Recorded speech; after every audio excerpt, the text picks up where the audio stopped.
¿Sabían ustedes que la primera venida de Cristo tenía un propósito más amplio y profundo que salvar al ser humano? ¿Saben que Dios mismo está bajo juicio? Es, ¿Cómo es que Dios garantiza el exterminio del mal en el universo?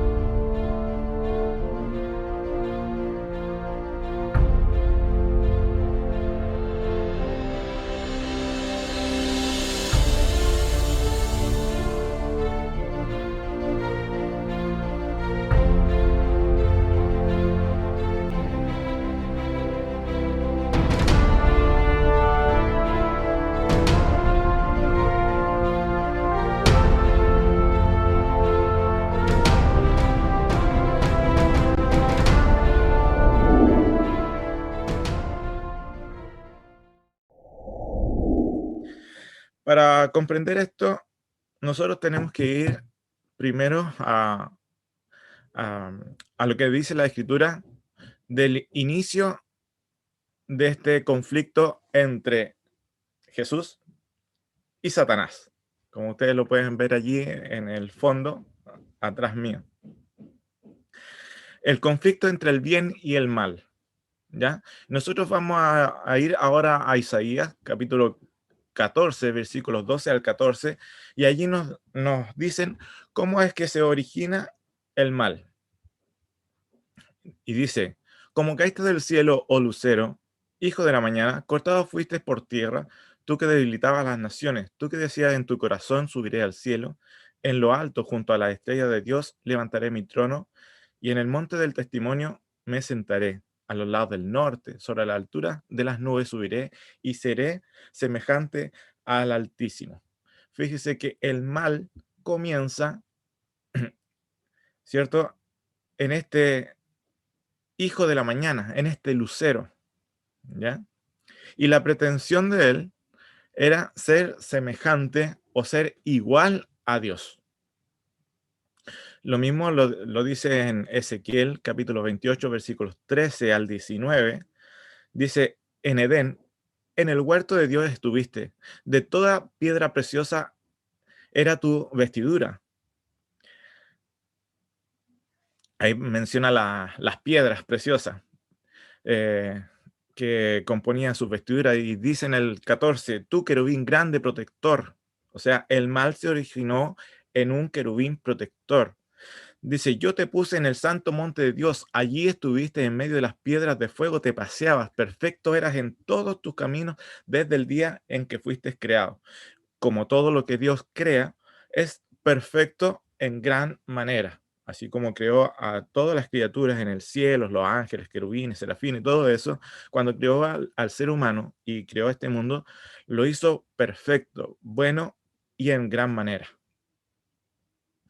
Así fue, como dice el versículo 15, dice, así fue hasta que fue hallado en ti maldad, hasta que surgió la maldad en este Lucero, hijo de la mañana, Lucifer, y entonces llegó a transformarse en Satanás. Ya vamos a ver el tema de Satanás en un poquito más adelante, pero ahora vamos a ver qué fue lo que pasó en este ser que había sido creado perfecto. Dice el versículo 16, a causa de la multitud de tus contrataciones fuiste lleno de iniquidad y pecaste, por lo que yo te eché del monte de Dios y te arrojé de entre las piedras de fuego, oh querubín protector. Se enalteció tu corazón a causa de tu hermosura y corrompiste tu sabiduría a causa de tu esplendor. Yo te arrojaré por tierra delante de los reyes, te pondré para que miren en ti. ¿Ya? Con la multitud de tus maldades y con la iniquidad de tus contrataciones profanaste el santuario. Yo pues saqué fuego de medio de ti, el cual te consumió y te puse por ceniza sobre la tierra a los ojos de todos los que te miran. Todos los que te conocieron entre los pueblos se maravillarán sobre ti. Espanto serás y para siempre dejarás de ser. Fíjese que aquí está resumido el gran conflicto, desde su inicio hasta su final. Bien, Entonces, hasta este momento hemos leído, según la Escritura, que nos dicen de cómo se originó el mal en el cielo, en este ser perfecto que había sido creado perfecto, que era un querubín protector. Historia de los Patriarcas y Profetas, en su página 13, nos dicen lo siguiente al respecto.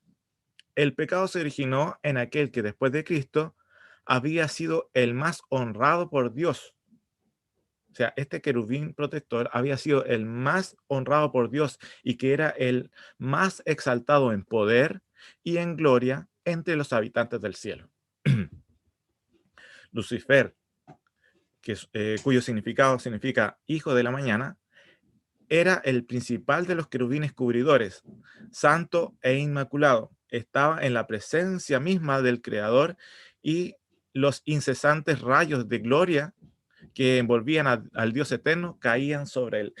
O sea, él era el más exaltado, el más poderoso, el más honrado de todos los seres creados por Dios. Era un querubín protector que estaba al lado de la misma presencia de Dios y dice que los rayos de gloria que envolvían a Dios eterno caían sobre él, inmediatamente sobre él. Ahí estaba Satanás. Pero, ¿qué pasó entonces? Porque entonces en este ser tan perfecto, tan maravilloso, como decía, lleno de honra, eh, ¿cómo fue que entonces surge el pecado? Vamos a ver también ahora en Primeros Escritos, página 145. Y dice allí, Satanás fue una vez un ángel a quien se honraba en el cielo, el que seguía la orden, eh, el que seguía en orden a Cristo. O sea, después de Cristo, inmediatamente venía a él. Su semblante, fíjense lo que dice aquí, como el de otros ángeles, era benigno y denotaba felicidad. Su frente, alta y espaciosa, indicaba una poderosa inteligencia. Su figura era perfecta, su porte era noble y majestuoso. Pero, y aquí es donde surge todo este asunto, este conflicto, pero cuando Dios dijo a su Hijo, hagamos al hombre a nuestra imagen y semejanza, Satanás, y ahora cambia el nombre y dice ahí Satanás, sintió celos de Jesús. Deseó que se consultase, que a él se le consultase acerca de la formación del hombre. Cuando Dios dice junto con su Hijo en consulta, la Trinidad allí dice, hagamos al hombre a nuestra imagen, él dice, ¿y por qué a mí no me consultaron? ¿Podía hacerse ese ser a la imagen de Satanás o al de Lucifer? Él es creador. ¿Podía preguntársele a él si él no es creador, no tiene esa atribución divina? Malamente se le podría haber consultado a él, ¿cierto? Pero él, en ese momento, él dice, ¿por qué? Si yo soy tan importante, soy tan grandioso, ¿por qué a mí no se me consultó? ¿Por qué Dios? Y ahí empieza a surgir en su mente, ¿por qué Dios hace acepción de personas? ¿Por qué no me preguntaron a mí? Es lo que está diciendo allí. Y porque esto no se hizo, dice, se llenó de envidia, celos y odio. Deseó recibir los más altos honores después de Cristo en el cielo. Allí entonces es cuando surge el pecado en Satanás. Primero con estos sentimientos llenos de envidia y celos, principalmente hacia Jesucristo. ¿Eh? Yo alguna vez me pregunté, ¿y por qué no sintió celos contra el Espíritu Santo, por ejemplo? ¿Por qué no fue contra Dios el Padre, por ejemplo? Bueno, ¿se acuerdan que les dije que Lucifer significaba em, hijo de la mañana, lucero? Hay otras traducciones que dice que Lucifer también significaba portador de luz, ¿ya? Aquel que porta luz o transporta o lleva luz, ¿ya? Entonces, Lucifer era el que le seguía a Dios. Por lo tanto, todos los planes de Dios para con los cuales ellos se ponían de acuerdo, la divinidad, ¿cierto? Se ponían de acuerdo, todos esos planes eran expresados a Lucifer y Lucifer era el que eh, los entregaba al resto de la creación de Dios, a todos los demás seres creados. Por lo tanto, cada expresión de la voluntad de Dios era él, era el encargado de darlo a conocer a todos los seres. ¿Ya? Pero de la divinidad, el más cercano a sus criaturas era Jesucristo.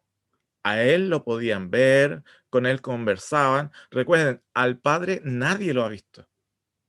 La gloria de Dios es tan inmensa que nadie los puede ver, ni siquiera los querubines. Ellos protegen o velan su rostro ante la presencia del Padre. Pero Jesucristo sí. Por lo tanto, Jesucristo de la divinidad era la parte más cercana a sus seres creados. Pero esto es lo que pasa y nosotros sabemos de manera humana que cuando nosotros a veces le damos mucha confianza a alguien, se nos suben por el chorro muchas veces. Es un dicho aquí, al menos en Chile. Hay otro dicho que dice, le doy la mano y me tomó el brazo, ¿ya? Y me tomó el codo, dice. Entonces yo le doy una confianza, pero esta se pasa de la cuenta. Entonces, la parte más cercana de Dios era Jesucristo. Con él se podía hablar, lo podían ver, podían conversar con él, ¿cierto? Y esa confianza que daba Jesucristo, que era la parte más visible de Dios, la parte más cercana de Dios, eh, Satanás se pasó de confianza con él. ¿Ya? Esa confianza que quería darle Jesucristo, esa cercanía que quería darle Jesucristo a su criatura, Satanás se pasó de la raya y lo empezó a envidiar, ¿entiendes? A sentir celos de él, a sentirse igual a él. ¿Ya? Bien, vamos a seguir. Historia de los patriarcas y profetas, en su página 16 dice lo siguiente. Luego de que inició este celo, ¿ya? Y ahora abro las comillas para iniciar la lectura del texto, dice, principió por insinuar dudas acerca de las leyes que gobernaban los seres celestiales, sugiriendo que aunque las leyes fuesen necesarias para los habitantes de los mundos, los ángeles, siendo más elevados, no necesitaban semejantes restricciones, porque su propia sabiduría bastaba para guiarlos. Ellos no eran seres que pudieran acarrear deshonra a Dios. Todos sus pensamientos eran santos, y errar era tan imposible para ellos como para el Dios mismo. La exaltación del Hijo de Dios como igual al Padre fue presentada como una injusticia cometida contra Lucifer, quien, según se alegaba, tenía también derecho a recibir reverencia y honra. Si este príncipe de los ángeles pudiese alcanzar su verdadera y elevada posición, lo que él presumía que era lo que le correspondía, dice, ello redundaría en grandes beneficios para toda la hueste celestial, pues era su objeto asegurar la libertad de todos. Entonces, según este texto, dice que luego que nació la envidia en él y su deseo de ser igual a Dios y a Cristo en específico, ¿cierto? Él comenzó a insinuar dudas acerca de las leyes que gobernaban el, el universo. Y se acuerdan que una de las preguntas que formulamos al principio era que Dios estaba bajo juicio. Bueno, precisamente eso es lo que está haciendo Satanás aquí. Él está juzgando el gobierno de Dios. Satanás juzga el gobierno de Dios, su ley y su carácter. Todo eso es lo que está bajo juicio y es lo que vamos a ir desarrollando durante este tema. Y ya vimos el primer texto que nos dice que él juzga la ley de Dios y juzga su carácter, ¿ya? Y él se pregona como el caudillo libertador. Fíjense, la ley que la Sagrada Escritura se nos presenta como la ley de libertad, él dice que no son correctas, no son justas, y que él sí va a hacer verdaderamente, entre comillas, verdaderamente libres a todos los seres creados por Dios. Ahora leo el conflicto de los siglos, página 490. Dice, reiteró nuevamente su aserto de que los ángeles no necesitaban sujeción, sino que debían dejárseles a seguir su propia voluntad, que los dirigiría siempre bien.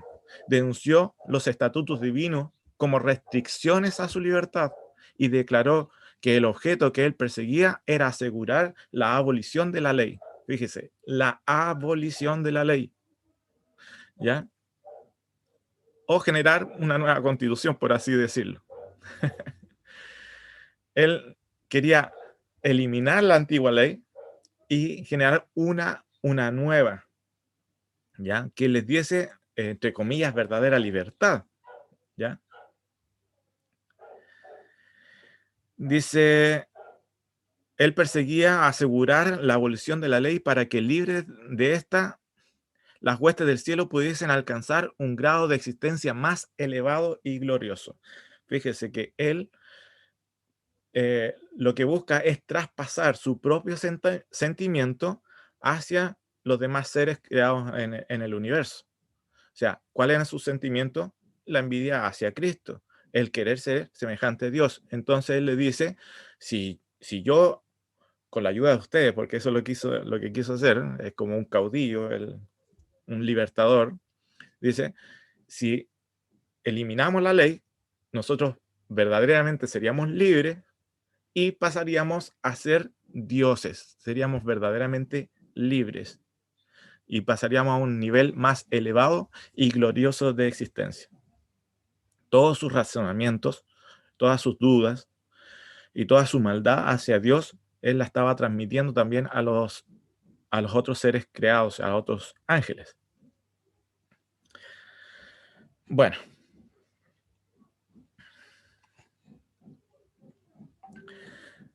hay otra cita acá, en Historia de los Patriarcas y Profetas, en página 14 y página 16, dice, el propósito de este príncipe de los ángeles llegó a ser disputar la supremacía del Hijo de Dios y así poner en tela de juicio la sabiduría y el amor del Creador.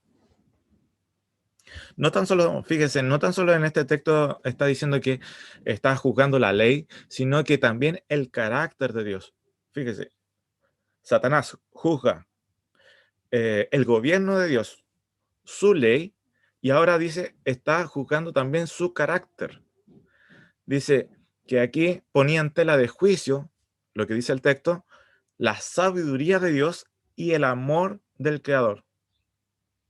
Se jactaba de su esplendor y elevado puesto, dice aquí, y aspiraba a ser igual a Dios. La hueste celestial le amaba y reverenciaba. Los ángeles se deleitaban en cumplir sus órdenes, refiriéndose a Lucifer, y estaba dotado de más sabiduría y gloria que todos ellos. Sin embargo, el Hijo de Dios ocupaba una posición más exaltada que él, la cual él comenzó a envidiar. Era igual al Padre en poder y autoridad, refiriéndose a Jesucristo. Él compartía los designios del Padre, mientras que Lucifer no participaba de los concilios de Dios. Y él se preguntaba, ¿por qué se le honra más que a mí? ¿Por qué no se me consultó a mí? Eso ustedes lo pueden revisar allí en el Historia de los Patriarcas y Profetas. Ahora, en la página 49 de ese mismo libro, dice, desde el principio, el gran conflicto giró alrededor de la ley de Dios. Satanás había procurado probar que Dios era injusto y su ley era defectuosa. ¿Ya? Nuevamente lo mismo. Dice, y que el bien del universo requería que fuera cambiada, abolida y cambiada. Al atacar la ley, procuró derribar la autoridad de su autor.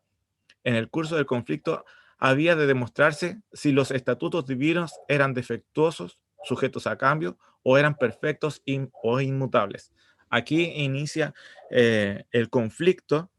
Por lo tanto, ahora, estando Dios bajo juicio, lo que él debe hacer es, como dice en este texto, probar si los principios divinos eran defectuosos y sujetos a cambio, o eran perfectos e inmutables. Esto es lo que está en tela de juicio, ¿cierto?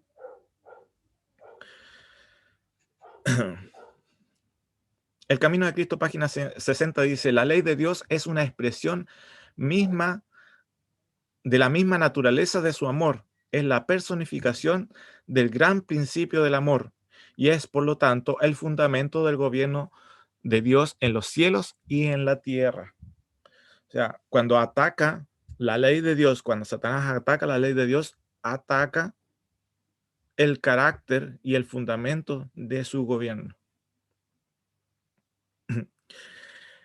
¿Y se acuerda cuando decíamos que nos fijáramos en el nombre Satanás? ¿Qué significa Satanás?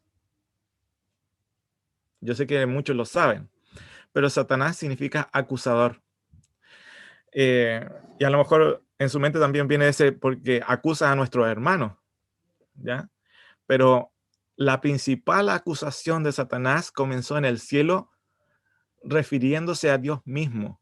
La primera y principal acusación que Satanás tuvo fue contra Dios, contra su gobierno, contra su ley y contra su carácter. Por eso recibió ese nombre, Satanás o acusador. Bien, pero luego de eso, este conflicto es trasladado al planeta Tierra. Y ahí ustedes, me voy a correr un poquito para que vean bien la imagen, ¿ya? Y allí está el planeta Tierra. Entonces tenemos a un lado a Satanás y tenemos al otro lado a Jesucristo en este gran conflicto que se traslada del cielo a la tierra.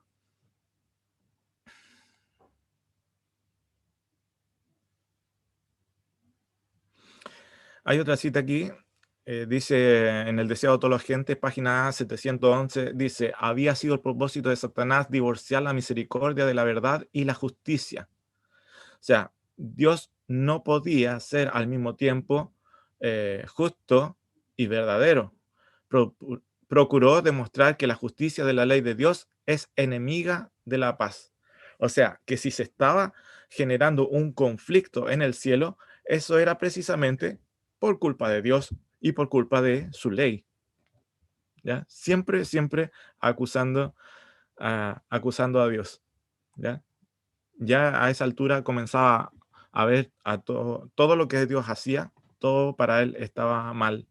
Y de eso se trataban todas sus acusaciones. Ahora, alguien se podría preguntar, entonces, si Satanás pecó, ¿por qué no se evitó tanto problema y exterminó a Satanás antes incluso que siguiera tentando a más ángeles? Porque dice que alcanzó a tentar a, a la tercera parte de los ángeles del cielo. Y nosotros aquí en Chile nos quejamos siempre de cuando se hacen soluciones parciales.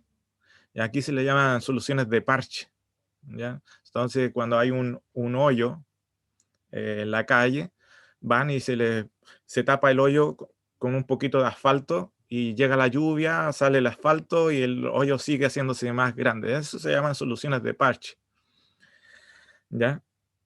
Pero Dios no hace eso. Dios no hace soluciones de parche. Y con un tema tan grave como este, como el surgimiento del pecado en el universo, no, no era suficiente una solución de parche. Porque, bueno, y aquí vamos a dejar que la escritura y el espíritu de profecía hablen por sí mismos. Leo en El deseo de toda la gente, página 706, dice: Dios podría haber destruido a Satanás y a los que simpatizaban con él tan fácilmente como nosotros podemos arrojar una piedrecita en el suelo. O sea, lo pudo haber desaparecido o exterminado así, así de simple. Dice aquí, pero no lo hizo. La rebelión no se había de vencer por la fuerza. Solo el gobierno satánico recurre al poder compulsorio. Los principios del Señor no son de este orden. Su autoridad descansa en la bondad, la misericordia y el amor. Ese carácter que Satanás atacaba, bueno, era lo que le estaba dando tanto una oportunidad a él como también al planeta Tierra y al universo entero. Y la presentación de estos principios es el medio que quiere emplear. El gobierno de Dios es moral y la verdad y el amor han de ser la fuerza que lo hagan prevalecer. El conflicto de los siglos en su página 488 dice lo siguiente. En su actitud para con el pecado, Dios no podía sino obrar con justicia y verdad. Satanás podía hacer uso de armas de las cuales Dios no podía valerse, la lisonja y el engaño. Algunos se preguntan, pero ¿cómo Satanás logró engañar a la tercera parte de los ángeles? Ángeles inteligentes y perfectos, ¿cómo fue que fueron engañados? Precisamente por eso, porque ellos no conocían el engaño. Si alguien llega a la puerta de mi casa y me quiere vender algo, yo lo primero que voy a hacer es hacer, "Mm, ¿será que me está diciendo la verdad? ¿Será que el producto que me vende es tan bueno como él dice? ¿Me entiendes? Porque nosotros conocemos el engaño. Pero los ángeles del cielo no sabían lo que era la mentira, no sabían lo que era el engaño, no sabían lo que era el pecado, no sabían, al menos no por experiencia propia. Entonces, cuando Satanás les hablaba, ellos quedaban totalmente en shock, totalmente confundidos. Ellos no sabían lo que estaba pasando y tenían que tomar decisiones, ¿ya?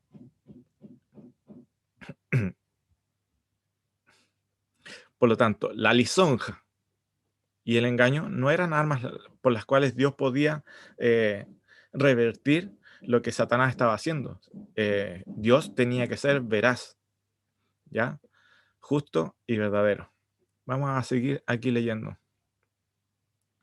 Satanás había tratado de falsificar la palabra de Dios y había representado de un modo falso su plan de gobierno ante los ángeles, sosteniendo que Dios no era justo al imponer leyes y reglas a los habitantes del cielo, que al exigir de sus criaturas sumisión y obediencia, solo estaba buscando su propia gloria.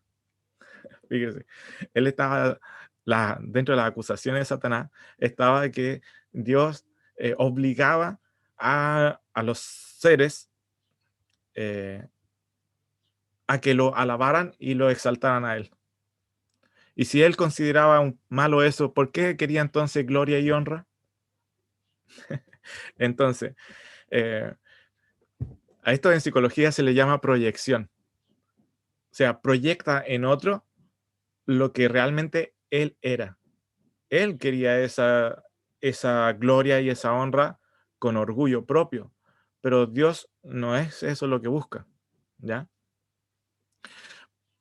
Por eso debía ser puesto de manifiesto ante los habitantes del cielo y ante los habitantes de todos los mundos que el gobierno de Dios era justo y su ley perfecta. Y aquí entonces se traza lo que es el plan de salvación. El plan de salvación o el plan de redención no es tan solo para el ser humano, sino que para todos los seres del universo.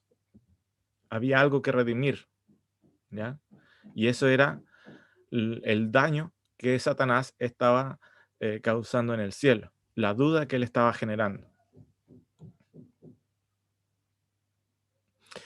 Luego de esto dice en El conflicto de los siglos, página 489.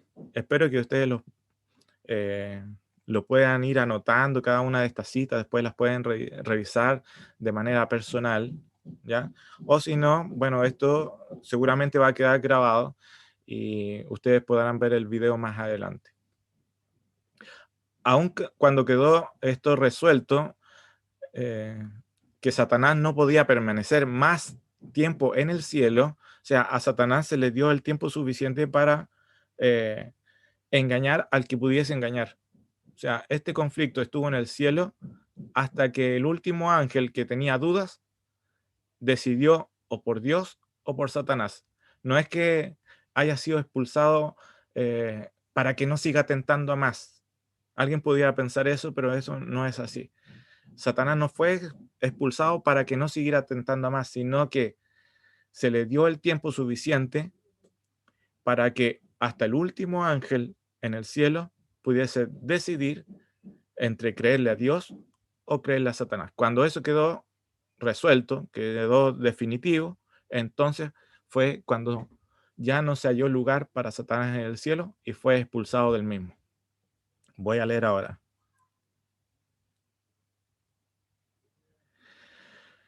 En vista de, quedó resuelto de que Satanás no podía permanecer más tiempo en el cielo, la sabiduría infinita no le destruyó. Y dice, en vista de que solo un servicio de amor puede ser aceptable a Dios, la sumisión de sus criaturas debe proceder de una convicción de su justicia y de su benevolencia. A esto se le llama libre albedrío.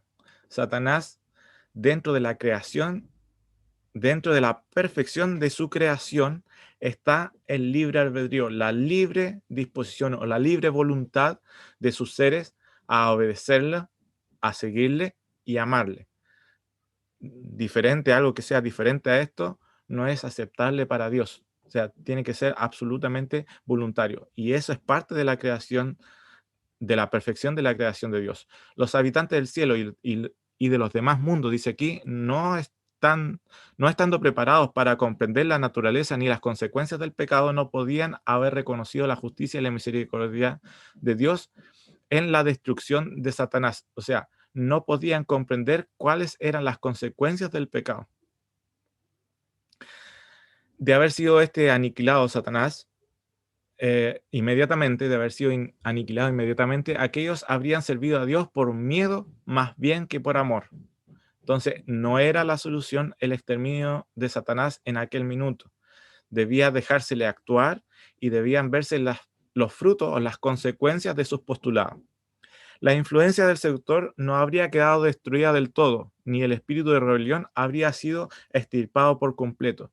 Para el bien del universo entero, a través de las edades sin fin, era preciso dejar que llegase a que el mal llegase a su madurez y que Satanás desarrollase más completamente sus principios a fin de que todos los seres creados reconociesen el verdadero carácter de los cargos que se arroja él contra el gobierno divino a fin de que quedarán para siempre incontrovertibles y la injusticia y la justicia y la misericordia de Dios, así como el carácter inmutable de su ley.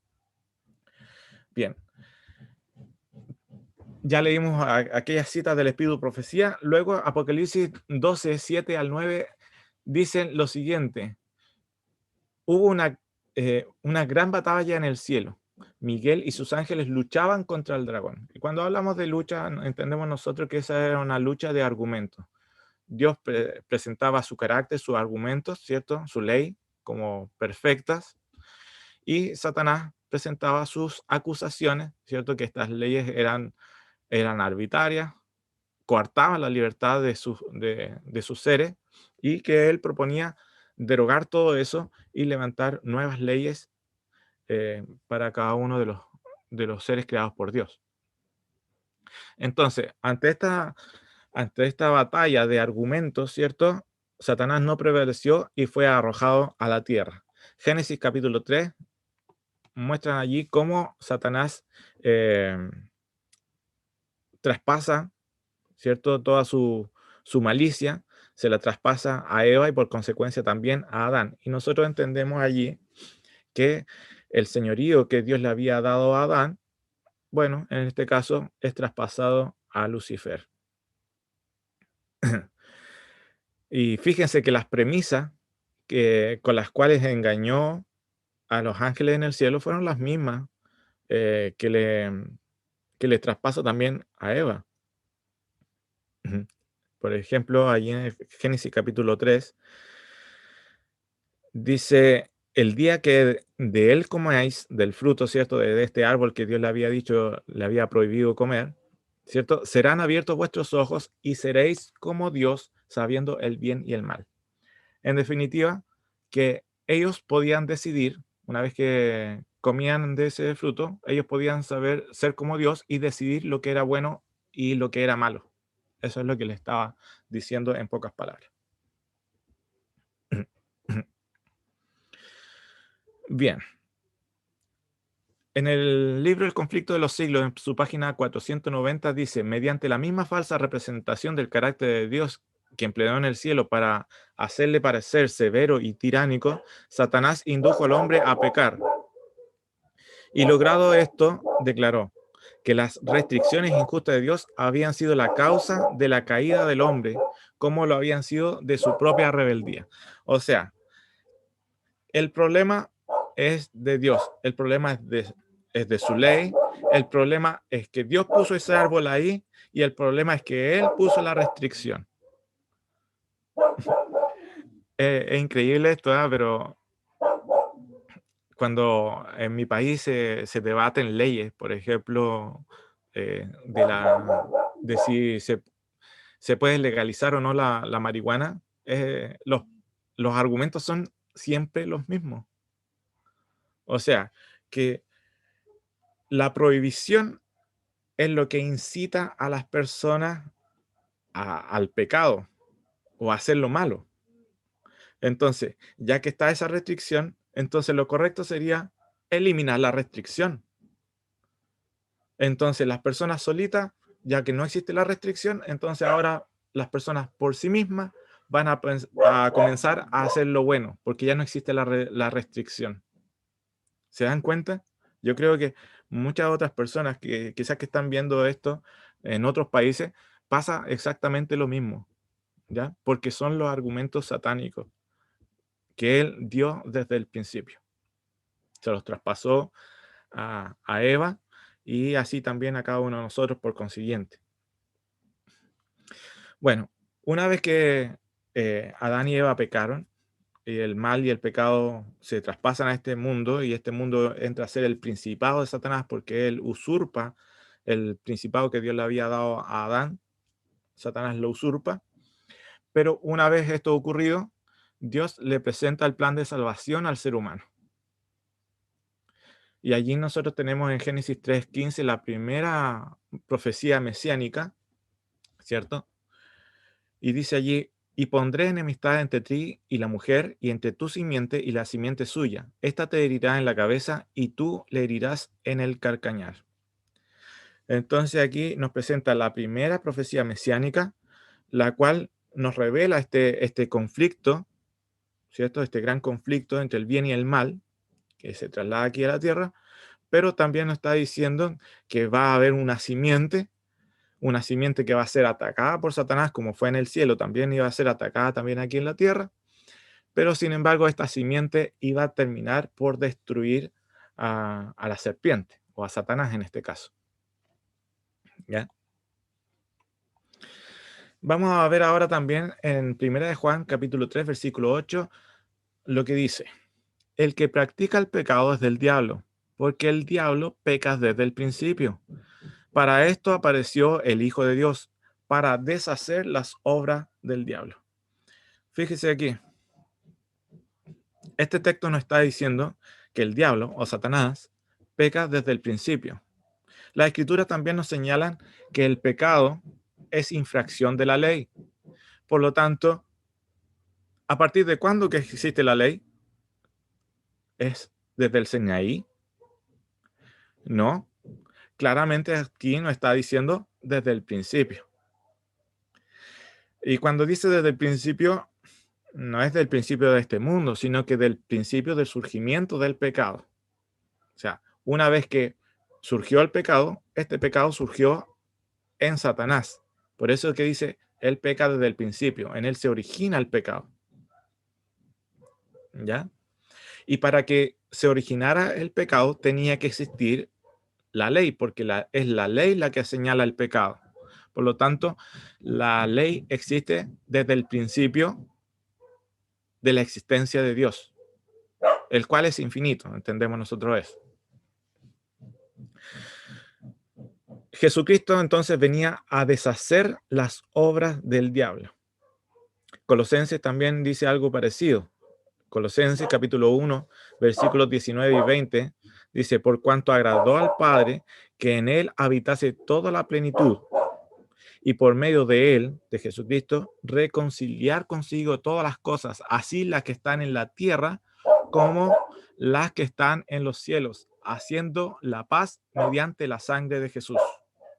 Y ahora viene una parte muy importante en este sermón, que es el propósito por el cual Jesucristo vino a la tierra. Esta era una de las preguntas que hice al principio, que Dios tenía un propósito aún más amplio y más profundo que el solo hecho de salvar al ser humano. Y este texto en Colosenses nos lo está diciendo. Dice, el propósito del Mesías o de la venida de Jesucristo era reconciliar todas las cosas, así las que están aquí en la tierra, o reconciliar al ser humano con Dios, como las que están en los cielos. O sea, debía ser todo restablecido a la normalidad. Recuerden que hay un santuario en el cielo también y que los pecados que nosotros cometemos quedan registrados allá. Y ese santuario debe ser purificado. Y ese santuario está en el cielo. Ahora, cuando hay sufrimiento aquí, ese sufrimiento también está en el cielo. Y el sufrimiento es consecuencia del pecado. Por lo tanto, la venida de Jesucristo es a restablecer todas esas cosas. No meramente salvar al ser humano, sino que restablecer el orden del universo. Bien, aquí viene una cita clave, muy clave y muy importante. Y espero que la anoten por ahí. Está en Historia de los Patriarcas y Profetas, página 55. Dice, pero el plan de redención tenía un propósito todavía más amplio y profundo que el de salvar al hombre. Cristo no vino a la tierra solo por este motivo, el de salvar al hombre, sino vino, no vino meramente para que los habitantes de este pequeño mundo acatasen la ley de Dios como debe ser atacada, sino que vino para vindicar el carácter de Dios ante el universo. ¿Qué significa eso de vindicar? Restablecer, ¿ya? Las acusaciones que Satanás había hecho tanto en el cielo y sigue haciendo aquí en la tierra, esas acusaciones debían ser despejadas y el buen nombre de Dios debía ser vindicado. Y aquí surge esta palabra muy importante y que nosotros como adventistas deberíamos entenderla bien, que es vindicar el carácter de Dios. El propósito principal y más profundo por el cual vino Jesucristo a esta tierra era para vindicar el carácter de Dios ante el universo. Y ahora continúo leyendo. A este resultado de su gran sacrificio, a su influencia sobre los seres de otros mundos, así como sobre el hombre, se refirió el Salvador cuando poco antes de su crucifixión dijo, ahora es el juicio de este mundo, ahora el príncipe de este mundo será echado fuera y yo, si fuese levantado de la tierra, a todos traeré a mí mismo. El acto de Cristo de morir por la salvación del hombre no solo haría accesible el cielo para los hombres, sino que ante todo el universo justificaría a Dios y a su Hijo en su trato con la rebelión de Satanás. Lo justificaría, lo vindicaría, dice, demostraría la perpetuidad de la ley de Dios y revelaría la naturaleza y las consecuencias del pecado. Mire, esta es una cita muy importante. Hay otra, todas son importantes, pero estas se destacan sobre las otras. Hay otra cita que la voy a leer al final, por eso es importante que lleguemos al final, porque todavía falta una pregunta por resolver, y la cual era, ¿cómo es que Dios garantiza el exterminio del mal en el universo? ¿Cómo es que Dios garantiza que no vuelva a surgir otro Satanás más adelante? Y eso es lo que, por eso les digo que ojalá se queden con nosotros, se queden viendo este video hasta el final, porque allí va a estar esa cita que es muy, muy, muy, muy buena. ¿Ya? Bien, vamos a seguir. El amor de Dios ha sido expresado en su justicia, no menos que en su misericordia. La justicia es el fundamento de su trono y el fruto de su amor. Había sido el propósito de Satanás divorciar la misericordia de la verdad y la justicia. Procuró demostrar que la justicia de la ley de Dios es enemiga de la paz, pero Cristo demuestra en el plan de Dios que están indisolublemente unidas. La una no puede existir sin la otra. Y recuerdo, hace poco publiqué esto en redes sociales, este texto. Dice, la justicia y la paz, la misericordia y la verdad se encontraron. La justicia y la paz se besaron. Ese es un texto de Salmos. Por su vida y su muerte, Cristo demostró que la justicia de Dios no destruye su misericordia, que el pecado podía ser perdonado y que la ley es justa y puede ser obedecida perfectamente. Las acusaciones de Satanás fueron refutadas. Dios había dado al hombre evidencia inequívoca de su amor. Dice de forma poética, y por algo son los salmos, dice la misericordia y la verdad, que según las acusaciones de Satanás no podían coexistir, no eran compatibles la una con la otra. Jesucristo, mediante la cruz, dice que la misericordia y la verdad, la justicia y la paz se besaron. Y el beso es como un acto íntimo, un acto de comunión, dice, y lo expresa de esa manera poética. La misericordia y la verdad, la justicia y la paz se besaron. ¿Dónde se produjo esto? En la cruz. ¿Dónde quedaron refutados las acusaciones de Satanás? En la cruz. ¿Dónde concilia Dios al ser humano consigo mismo? En la cruz. Todo se produce allí. Y ahora Satanás es absolutamente refutado y sus consecuencias quedan totalmente a la vista. Su propósito no tan solo era ser semejante a Dios de manera maligna, sino que también su propósito y las consecuencias de su maldad fue el querer quitarle la vida a Dios mismo.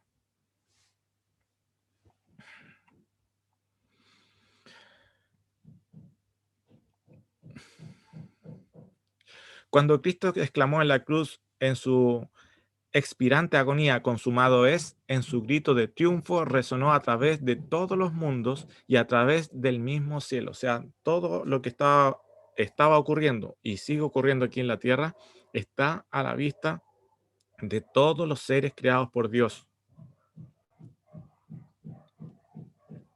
Finalmente se había decidido la gran contienda que tanto había durado en este mundo y que Cristo era el vencedor. Su muerte había contestado a la pregunta de que si el Padre y el Hijo eran suficientemente amor hacia el hombre como para obrar con tal abnegación y el espíritu de sacrificio. Esas eran las acusaciones de Satanás. Satanás había revelado su verdadero carácter de mentiroso y asesino. Eso lo encontramos en Historia de los Patriarcas y Profetas, página 56. En Apocalipsis capítulo 12, nuevamente, ahora en sus versículos 10 al 12, dice, entonces oí una gran voz del cielo que decía, ahora ha venido la salvación, luego de la muerte de Jesucristo en la cruz. Dice, ahora ha venido la salvación, el poder y el reino de nuestro Dios y la autoridad de su Cristo, porque ha sido lanzado fuera el acusador de nuestros hermanos, el que los acusaba delante de nuestro Dios día y de noche. Y ellos le han vencido por medio de la sangre del Cordero y de la palabra del testimonio de ellos, y no menospreciaron sus vidas hasta la muerte, por lo cual, alegraos cielos y los que moráis en ellos. Ay de los moradores de la tierra y del mar, porque el diablo ha descendido a vosotros con gran ira, sabiendo que tiene poco tiempo. Mire, en este texto nosotros encontramos que luego de la muerte de Jesucristo en la cruz, Satanás es expulsado del cielo. Y fíjese que recordamos nosotros que cuando había tentado a la tercera parte de los ángeles del cielo, él fue expulsado del cielo. Allí tenemos la primera expulsión. Pero luego de eso, Satanás traspasó el pecado aquí a la tierra y usurpó, haciendo pecar a Adán, usurpó el principado que tenía Adán en esta tierra. Por lo tanto, ese principado le daba acceso a los concilios del cielo como al príncipe de este mundo. Eso nosotros lo podemos ver en el libro de Job. Quienes han leído Job saben de esto. Entonces, ahora, al usurpar este principado, Satanás tenía acceso nuevamente al cielo y dice que lo único que hacía en el cielo iba a hacer era acusar ya no tan solo a Dios, sino que ahora también comienzan las acusaciones del ser humano, acusando a los seres humanos, ¿ya? Y jactándose del señorío. Y ahí todos ustedes saben o pueden ir a leer en el libro de Job la historia de esto. Lo cual hace surgir una nueva pregunta. Satanás no tan solo es acusador de Dios en el cielo, sino que también acusa al ser humano. Acusa al ser humano. Ese es su rol. Ahora, en la vindicación de Dios, del carácter de Dios, ¿juega algún rol el ser humano? ¿Juega algún rol el ser humano? Bueno, eso lo vamos a ver eh, en un sermón, en un tema más adelante, donde vamos a ver cuál es el rol del ser humano dentro de la vindicación del carácter de Dios. ¿Qué es la última generación? ¿Quiénes son los 144.000? ¿Y qué lo hace tan especiales a ellos? Bueno, ahí se los dejo. Ya, eso lo vamos a ver más adelante para un nuevo tema. Bien, entonces tenemos aquí en Apocalipsis 12, versículos 10 al 12, tenemos que Satanás es expulsado ahora por segunda vez. ¿Por qué? Porque con la muerte de Jesucristo en la cruz, Jesucristo con su sangre compra la libertad del ser humano y toma nuevamente el dominio de este planeta. ¿Ya? Toma el dominio. Toma nuevamente el principado. ¿Ya? Por lo tanto, ahora Satanás no tiene ningún atributo por el cual ir nuevamente al cielo y queda totalmente aquí en la tierra, asignado solamente este como su lugar o su centro de operaciones. Y aquí nos lo dice, ya que hay un rol eh, en este conflicto de los seres humanos. Dice, ha sido lanzado fuera el acusador de nuestros hermanos, que los acusaba delante de nuestro Dios de día y noche.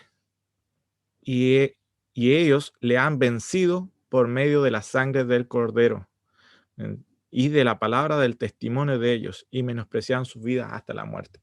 Bueno, eso lo vamos a ver más adelante y vamos a desglosar ese tema con más atención. Por eso no lo incluí dentro de este. Bien, voy a tratar de apurarme para poder llegar al final. Queda muy poquito. Así que espero que no se vayan. En todo caso, estamos en cuarentena aquí en Chile, así que no tenemos nada más que hacer. Y aparte de que el día santo del Señor, así que debemos también darle el tiempo que le corresponde a Dios y a su palabra. Pero queda muy poquitito. Dice, en El deseado de todas las gentes, página 713, dice, el poder y la autoridad del gobierno de Dios serán empleados para vencer la rebelión.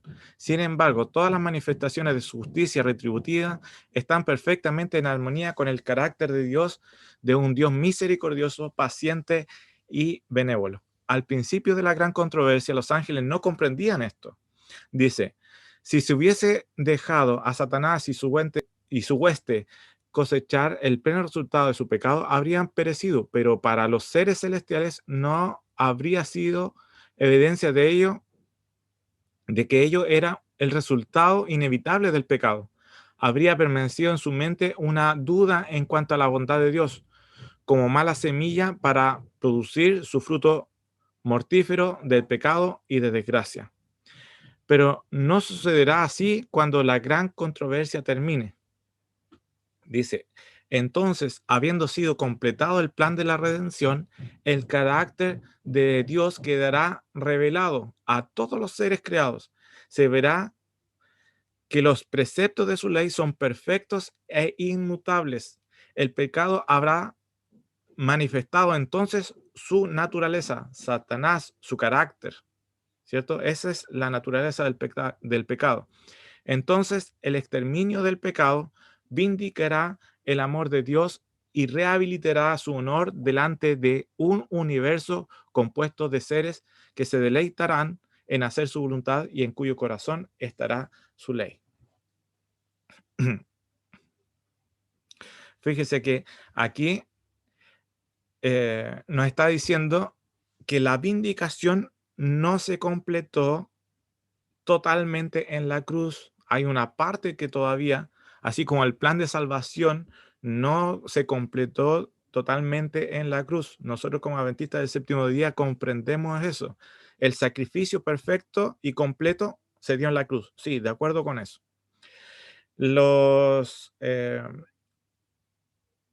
las acusaciones de Satanás quedaron allí refutadas, sí, pero da una parte de la vindicación del carácter de Dios que se va a dar con el fin del plan de la redención. O sea, el plan de redención es el mismo plan de vindicación del carácter de Dios. No es tan solo redimir al hombre, sino que también es redimir el carácter que había sido echado por tierra con las acusaciones de Satanás contra Dios.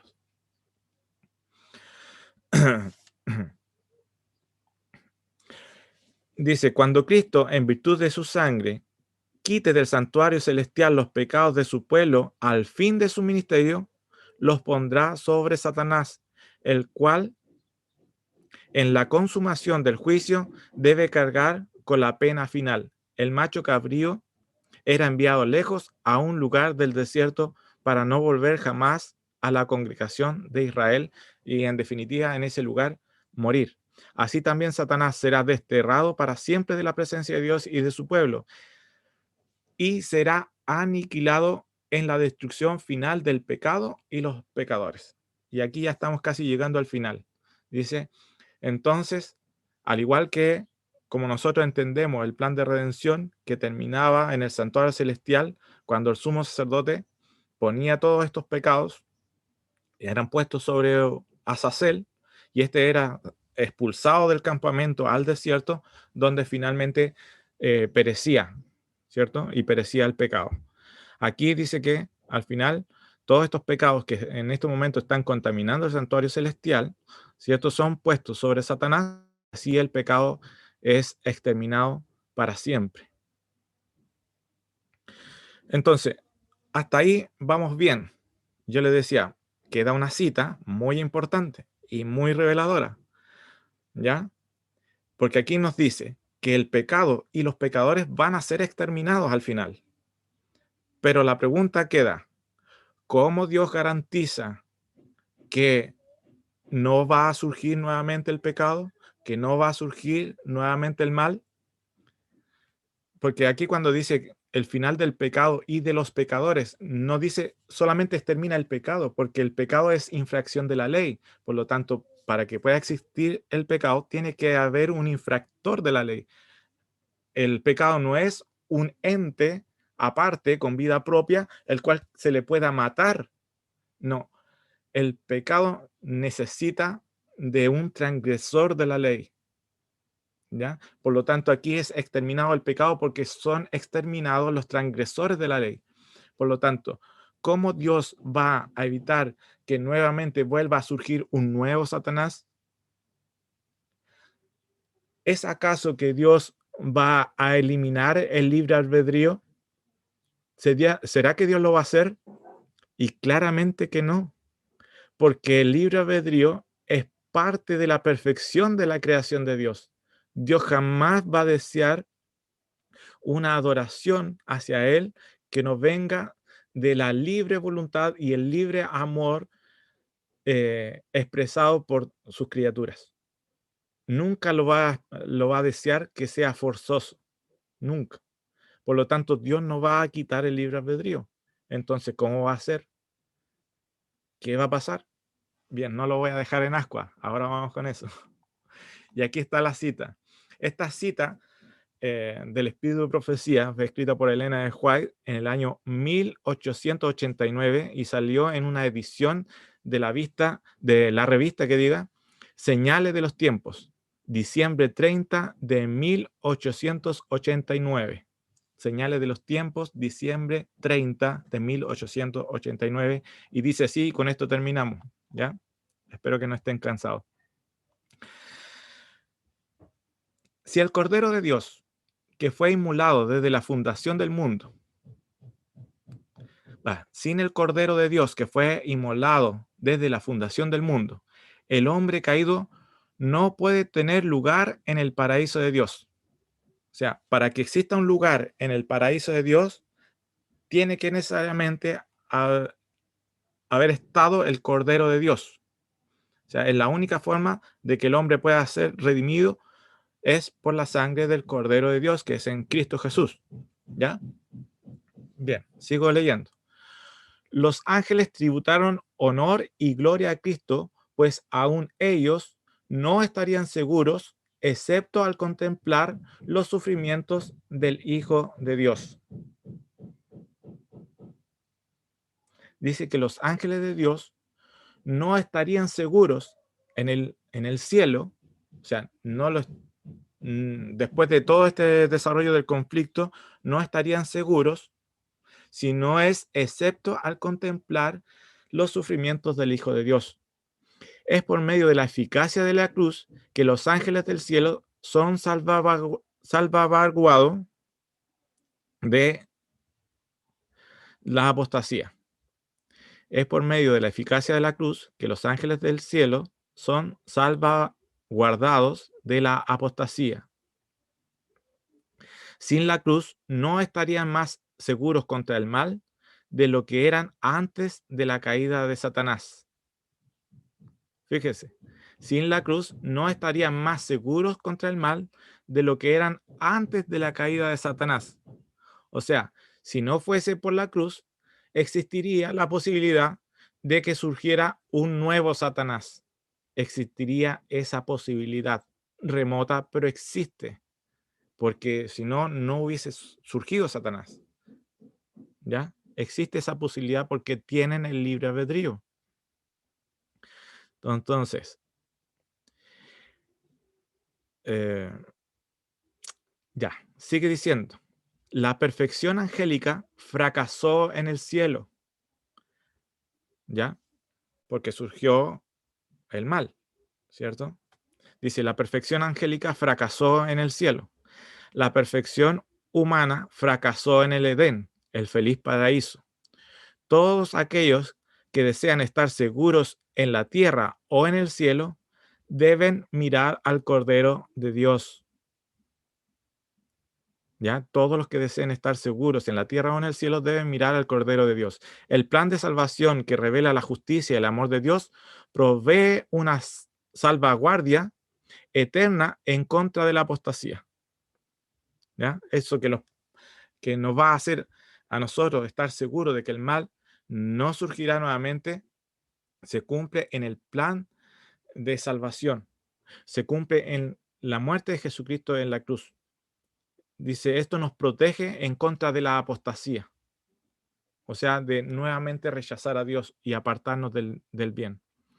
Tanto en los mundos que no pecaron, como entre aquellos que serán redimidos por la sangre del Cordero. Entonces aquí nos está diciendo que la garantía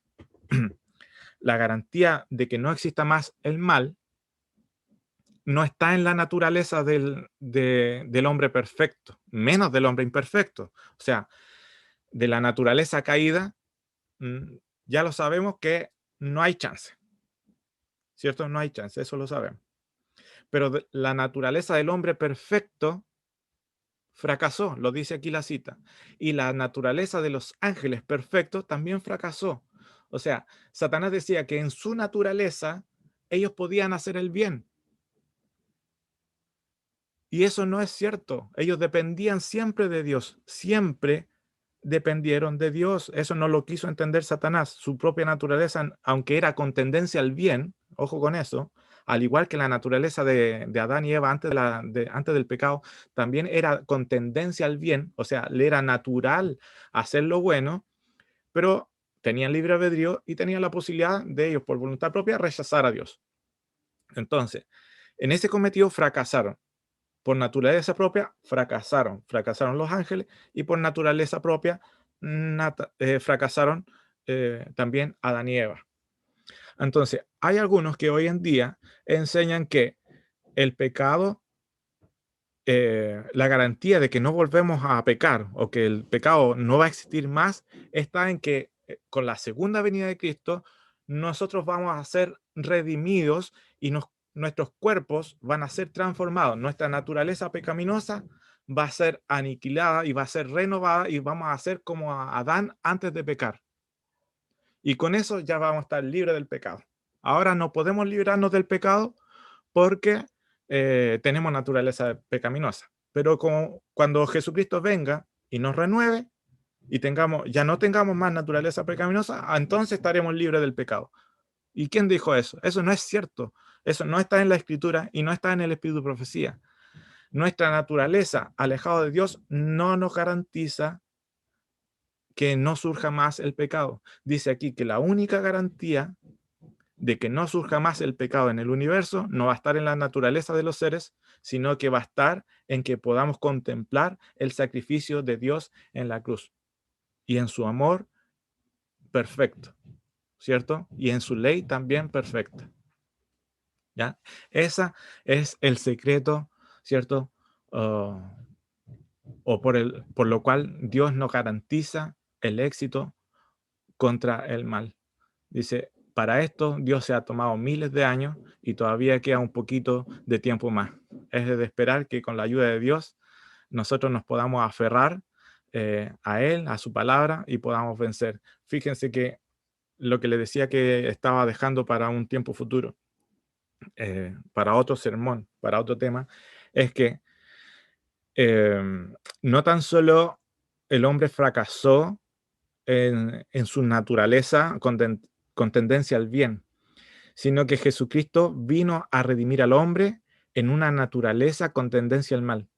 El Espíritu de Profecía nos dice que Jesucristo, no tan solo el Espíritu de Profecía, sino que también la Biblia, dice que habla de Jesucristo como el segundo Adán, y este segundo Adán nació con una naturaleza pecaminosa y venció al pecado con naturaleza pecaminosa. Y nosotros, los que entendemos correctamente la Escritura y el Espíritu de Profecía, entendemos que la naturaleza pecaminosa no es pecado en sí. Entendemos como lo enseña tal cual la Escritura, que el pecado es infracción de la ley, es una decisión. Por lo tanto, únicamente nosotros podemos vencer, y Jesucristo lo demostró, es aferrado de Dios. Jesucristo oraba, ayunaba, ¿cierto? Y estudiaba la Escritura, y de esa manera él pudo vencer. Y vamos a ver que eso también es posible para la última generación, los 144.000. Muy bien, los dejo cordialmente invitados para ese próximo tema. Y ahora los invito a orar. Padre eterno que mora en el cielo, santificado sea tu nombre. Te damos las gracias, Señor, por las bendiciones que nos das, por que hemos aprendido algunas cosas o recordado y repasado otras. Mi Dios, te pedimos, Señor, que con la ayuda de tu Santo Espíritu, estas verdades, Señor, queden arraigadas en nuestro corazón, que te reconozcamos a ti como nuestro Dios justo y verdadero, que ha manifestado su amor para con nosotros por medio del sacrificio de Jesucristo en la cruz, que es la que garantiza que no vuelva a surgir nunca más el pecado en el universo. Te damos gracias por ello, por comprender todas estas cosas, mi Dios. Ayúdanos ahora y siempre, Señor, a permanecer fieles a ti, porque sabemos que el tiempo es corto y la segunda venida de tu Hijo Jesucristo está a las puertas. Gracias, mi Dios, por todo y te lo pedimos por Cristo Jesús. Amén.